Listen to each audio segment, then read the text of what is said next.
শুভ সন্ধ্যা বন্ধুরা, আশা করি আপনারা ভালোই আছেন, আমরাও ভালো আছি। আমি রাত্রে রান্না করতে চলে এসেছি। আজকে রাত্রে রান্না করছি আমি পরোটা।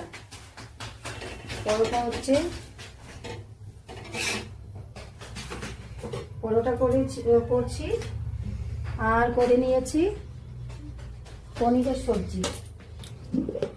এই যে পনিরের সবজি করেছি আর করেছি ধনেপাতা চাটনি। এই আজকে রাত্রে এগুলোই হবে। আর দেখি যদি সময় পাই তাহলে বেগুন পোড়াবো দিব।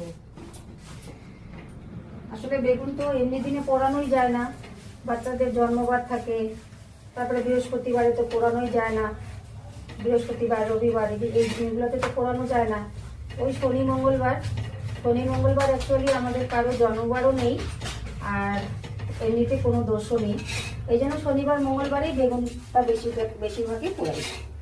তো দেখি পরোটাটা হয়ে গেলে ভাবছি একটা বেগুন পুড়িয়ে নেব।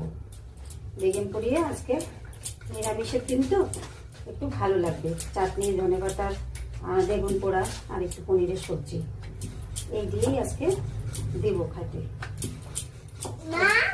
আপনাদের কি হয়ে গেল রাত্রে রান্না বান্না? আমার কিন্তু হয়ে আসছে।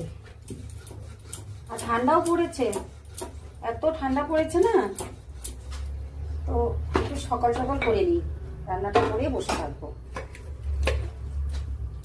তো কেমন লাগলো আমার এই ভিডিওটি? যদি ভালো লেগে থাকে অবশ্যই আমার চ্যানেলটিকে লাইক শেয়ার করবেন। যারা নতুন বন্ধু আছেন তারা আমার চ্যানেলটিকে সাবস্ক্রাইব করবেন।